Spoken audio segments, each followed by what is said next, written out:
Let's understand what the poem is about. I met a traveler from an antique land who said, Here, the speaker of the poem once met a traveler from an antique land. So, the traveler was from a place with an ancient history like Rome, Greece, or ancient Egypt.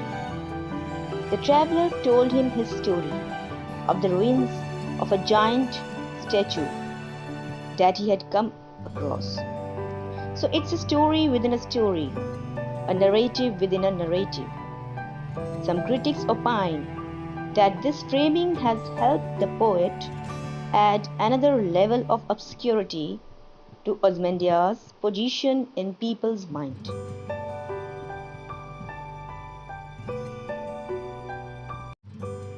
Two vast and trunkless legs of stone stand in the desert. Near them, on the sand, half sunk, a shattered visage lies. The traveler told the narrator that he saw two huge stone legs of a statue in the middle of a desert. Trunkless suggests that the legs were standing there without the upper body. The desert indicates that it was ancient Egypt. Near the standing legs, he also came across the broken head of the statue that was partially buried in the sand. Visage means a face, but it implies a head here. The shattered head denotes that the whole statue is destroyed.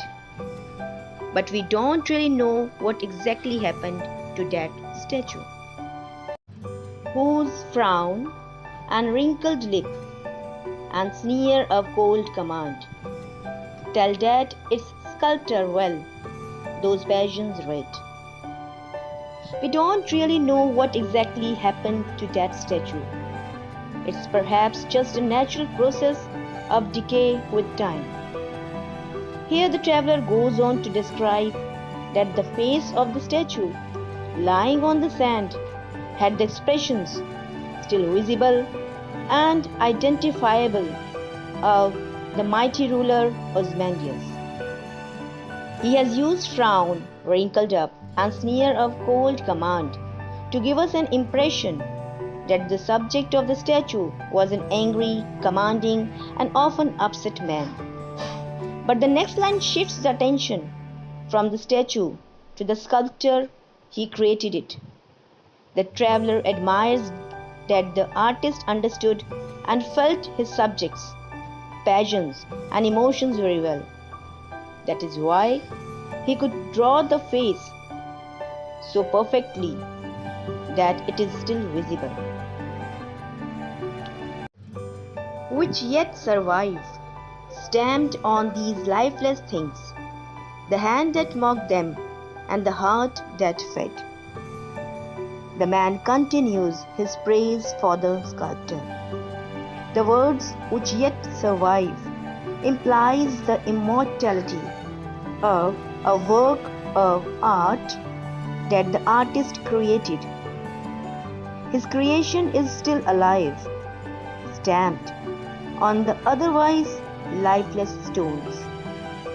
The sculptor's hands copied and portrayed means mocked his subjects' passions, and his heart felt those and inspired to make it possible. So, that hand and that heart yet survive through his masterful creation. And on the pedestal, these words appear. My name is Ozymandias, King of Kings. Look on my works, ye mighty and despair.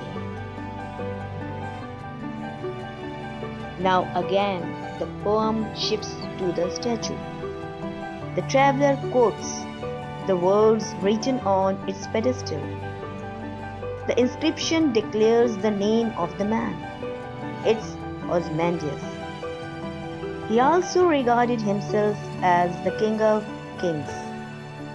The ruler addresses others who think themselves powerful, mighty, to look at his works to get their illusion shattered means despair.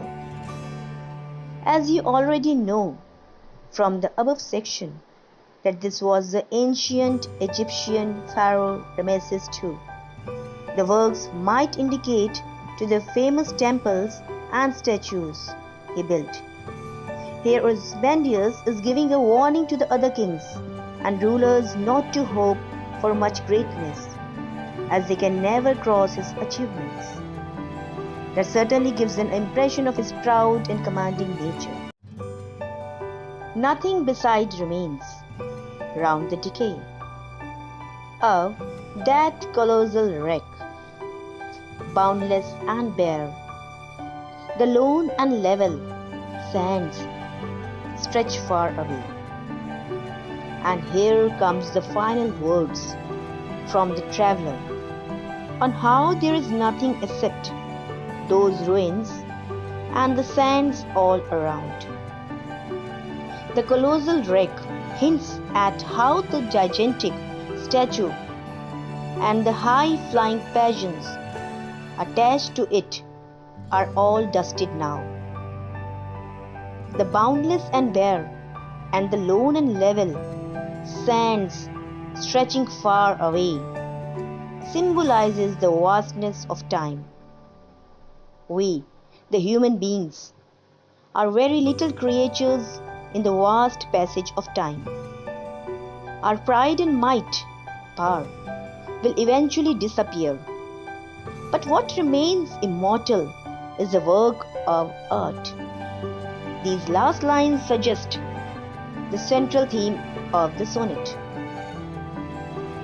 Now, what is the moral of Ozymandias?